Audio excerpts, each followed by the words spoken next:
6월 24일 금요일 새벽 기도회를 시작하겠습니다. 먼저 사도신경으로 우리의 신앙 고백을 함께 고백합니다. 나는 전능하신 아버지 하나님 천지의 창조주를 믿습니다. 나는 그의 유일하신 아들 우리 주 예수 그리스도를 믿습니다.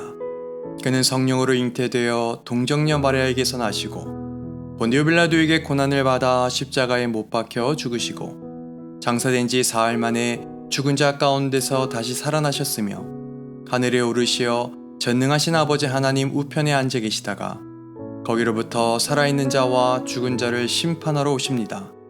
나는 성령을 믿으며 거룩한 공교회와 성도의 교제와 죄를 용서받는 것과 몸의 부활과 영생을 믿습니다.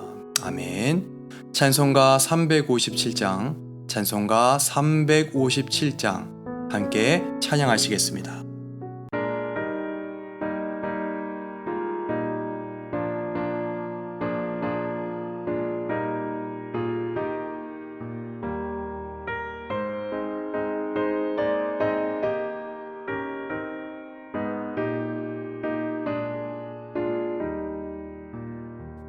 주 믿는 사람 일어나 다 힘을 합하여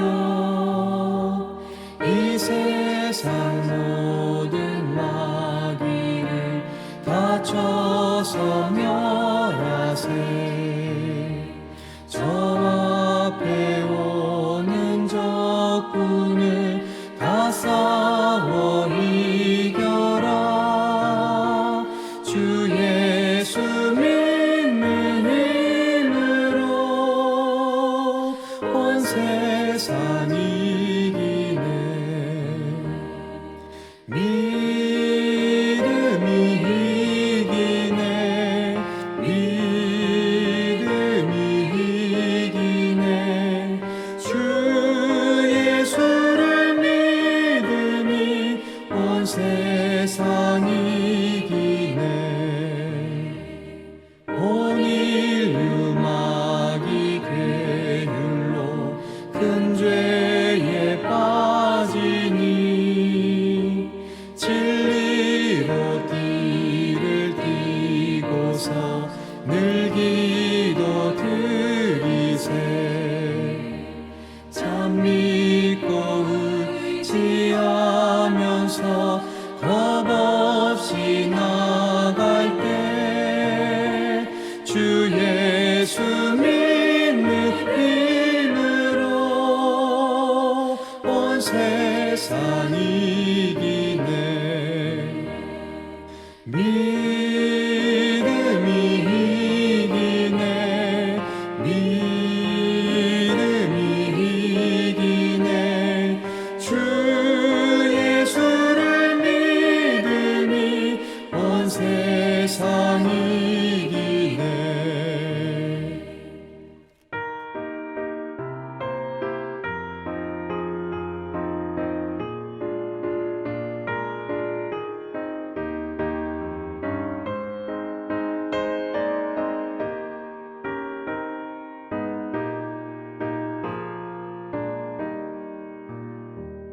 끝까지 이긴 자에게 흰 옷을 입히고 또 영생 복을 주시니 참 기쁜 일일세. 이 어두운 세상 지나서 저 천성 가도록 주 예수 믿는 힘으로 온 세상 이기네. 믿음이 이기네. 믿음이 이기네. 주 예수를 믿음이 온 세상 이기네.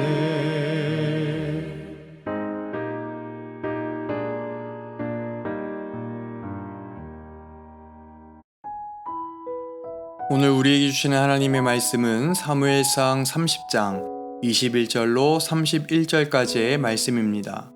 사무엘상 30장 21절로 31절까지의 말씀, 우리 다 같이 한 목소리로 합독합니다. 읽습니다. 시작. 다윗이 전에 피곤하여 능히 자기를 따르지 못하므로 부설 시내에 머물게 한 200명에게 오매 그들이 다윗과 그와 함께한 백성을 영접하러 나오는지라. 다윗이 그 백성에게 이르러 문안하매 다윗과 함께 갔던 자들 가운데 악한 자와 불량배들이 다 이르되 그들이 우리와 함께 가지 아니하였은즉 우리가 도로 찾은 물건은 무엇이든지 그들에게 주지 말고 각자의 처자만 데리고 떠나가게 하라 하는지라. 다윗이 이르되 나의 형제들아 여호와께서 우리를 보호하시고 우리를 치러 온 그 군대를 우리 손에 넘기셨은즉 그가 우리에게 주신 것을 너희가 이같이 못하리라. 이 일에 누가 너희에게 듣겠느냐. 전장에 내려갔던 자의 분깃이나 소유물 곁에 머물렀던 자의 분깃이 동일할지니 같이 분배할 것이니라 하고, 그날부터 다윗이 이것으로 이스라엘의 율례와 규례를 삼았더니 오늘까지 이르니라. 다윗이 시글락에 이르러 전리품을 그의 친구 유다 장로들에게 보내어 이르되 보라 여호와의 원수에게서 탈취한 것을 너희에게 선사하노라 하고, 베델에 있는 자와 남방 라못에 있는 자와 얏딜에 있는 자와 아루엘에 있는 자와 신못에 있는 자와 에스도모아에 있는 자와 라갈에 있는 자와 여라무엘 사람의 성읍들에 있는 자와 겐 사람의 성읍들에 있는 자와 홀마에 있는 자와 고라산에 있는 자와 아닥에 있는 자와 헤브론에 있는 자에게와 다윗과 그의 사람들이 왕래하던 모든 곳에 보내었더라. 아멘. 오늘은 사무엘상 30장 21절로 31절의 말씀을 통해서 함께 은혜를 나누고자 합니다. 우리가 오늘 읽은 말씀 중에서 21절로 25절까지의 말씀의 내용을 살펴보면 생이별의 위기를 넘기고 가족들과의 반가운 만남이 이루어진 후에 이 다윗은 아말렉으로부터 되찾게 된 전리품을 공평하게 분배하였음을 우리가 알 수가 있습니다. 전투에 참여했던 다윗과 군사들은 지쳐서 전투에 참여하지 않고 부설 시내에 머물고 있던 이 200여 명의 동료들에게 돌아왔고, 그 전투에 참여했던 자들 중에는 악한 자와 불량배들도 있다라고 성경은 묘사하고 있습니다. 다윗은 이처럼 비록 도망자의 신세였지만 그 당시에 악한 자들과 불량배들까지 품을 수 있는 아량이 있었던 것 같습니다. 이러한 다윗의 삶의 전반을 살펴봤을 때 하나님께서 그를 이스라엘의 지도자로 삼으신 이유를 우리는 어느 정도 알 수 있을 것 같습니다. 그런데요, 악한 자들과 불량배들이 요구하기를 전투에 참여하지 않았던 사람들은 전리품을 주지 말고 그들의 처자만 데리고 떠날 것을 요구합니다. 즉, 가족들과 전리품을 되찾아오는데 아무런 공헌을 하지 않는 사람들에게는 전리품을 나누어 주지 못하겠다라는 심산이었던 거죠. 이러한 그들의 제안은 전투에 참여치 아니한 사람들에게도 전리품을 나누어 주었던 이스라엘의 역사적 관례와는 상충되는 행위였습니다. 그때 다윗이 그들을 향해 뭐라고 말하고 있냐면 23절을 보면요, 그들을 이렇게 부릅니다. 나의 형제들아, 이렇게 부르면서 이 전투에서 승리를 이끈 주역은 자신들이 아니라 바로 하나님이심을 깨닫게 해줍니다. 여러분, 23절의 말씀을 우리 한번 다시 보기 원하는데요, 사무엘상 30장 23절의 말씀 우리 한번 같이 볼까요? 시작. 다윗이 이르되 나의 형제들아 여호와께서 우리를 보호하시고 우리를 치러 온 그 군대를 우리 손에 넘기셨은즉 그가 우리에게 주신 것을 너희가 이같이 못하리라.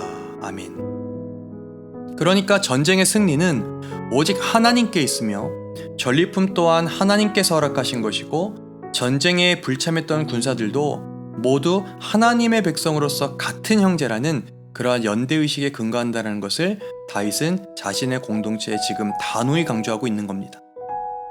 그리고 다윗의 이 같은 결단은 그의 후계자들에 의해 계속 지켜졌습니다. 사랑하는 성도 여러분, 여기서 우리가 잠시 공동체를 좀 기억해 봤으면 좋겠어요. 한번 여러분 생각해 볼까요? 우리가 우리의 몸을 한번 생각해 봤을 때 우리 몸에도 여러 지체가 있지 않습니까? 우리 몸에도 여러 지체가 있지만 사실 하는 일은 다 다릅니다. 그런데 그렇다고 우리가 우리의 몸에 하는 일이 다 다르다고 다른 영양을 공급하지는 않습니다. 모두 같은 영양분을 공급하죠. 여러분, 마찬가지라는 거예요. 우리가 어디에 있든 어느 지역, 어느 나라, 어느 위치에 있든지 우리가 공동체라는 이름 하에서 누릴 수 있는 은혜는 다른 것이 아니라 공동체 안에서 우리의 역할이 다르다 하여도 모두가 하나님 자녀의 은혜를 누리는 것과 같을 겁니다. 바라는 것은 여러분과 제가 다윗의 이 외침처럼 어떠함에도 공동체 안에서 하나님 자녀로서의 은혜를 함께 누리고 함께 나눌 수 있는 그러한 가정 공동체, 그러한 교회 공동체, 그러한 사회 공동체원이 우리의 삶의 모습, 우리의 삶의 공동체가 될 수 있기를 우리 주님의 이름으로 간절히 축복합니다. 여러분, 이제 본문으로 돌아와서요. 26절에서 31절까지의 말씀을 보면 다윗이요, 공평한 분배를 마치고 난 이후에 유다 장로들과도 함께 전리품을 나누게 돼요. 또한 유다 장로들뿐만이 아니라 자신과 친분이 있는 사람들에게도 탈취물을 나누어 줍니다. 자신이 비록 블레셋 땅에 망명하고 있긴 하지만 이스라엘을 사랑하는 마음은 결코 변치 않았고, 자신도 진정한 선민, 이스라엘의 백성의 한 사람이라는 이 혈연 의식을 내포하고 있는 것이겠죠. 또한 사울에게 쫓기는 내내 자신을 도와준 성읍 사람들에게도 감사의 마음을 표시하기 위함이었습니다. 더 나아가 망명 생활 중에서도 여전히 하나님께서 자신과 함께 동행하고 계시고 전쟁을 승리로 이끄셨다라는 그 사실을 다윗은 지금 고백하고 있습니다. 특히 여러분, 우리가 읽었던 26절의 말씀에 다윗이 사용한 선사한다 라는 단어인 이 베라카는 하나님의 복을 가리키는 명사거든요. 그러니까 다윗이 유다의 장로들과 친구들에게 보낸 것은 단지 자신의 선물이 아니라 하나님의 복의 결과고, 그리고 하나님의 은총이라는 의미가 있는 겁니다. 즉, 다윗은 도피 생활 가운데 자신에게 호의적이었던 지역에 하나님의 복을 전달하였던 거예요. 그리고요, 그 다음 구절인 27절의 말씀을 보면 여기에 언급된 첫 지역인 베델은 여러분들이 잘 아시다시피 하나님의 집이라는 뜻이죠. 또한 31절 마지막에 헤브론 지역이 언급되는데요. 이 헤브론은 하나님과 친밀한 교제의 자리라는 의미죠. 여기서 우리는 그의 고백 속에서 다윗이 날마다 하나님을 의식하며 살았구나 라는 사실을 우리가 알 수가 있는 겁니다. 사실 생각해보면 다윗의 지금의 형편, 그 형편은 사실 안정된 삶의 자리가 아니잖아요. 그럼에도 지금 이 다윗은 도망자의 삶 가운데 있었지만 그는 자신을 도와준 사람들을 돌아볼 여유를 지닌 그런 지도력을 갖추고 있었던 거죠. 사랑하는 성도 여러분, 우리가 진정으로 이웃과 또한 주님의 지체들과 나눌 수 있는 건 다름 아닌 하나님의 복인 줄로 저는 믿습니다. 여러분, 다윗을 여러분 오늘 기억해 보시죠. 다윗이 하나님의 복을 누리며 살 수 있었던 이유는 여러분 무엇일까요? 그 이유는 그가 베델과 헤브론을 기억하는 삶을 순간순간마다 살았기 때문이죠. 사실 많은 것들이 내 것 같고 내 능력 같지만 우리 능력 너머에 계시는 하나님을 온전히 우리가 의식할 때 우리는 진정 하나님의 집에서 날마다 하나님과 교제하는 삶을 살게 될 것이고, 그리고 그 교제의 은혜를 이웃과 나누는 삶을 살 수 있게 될 겁니다.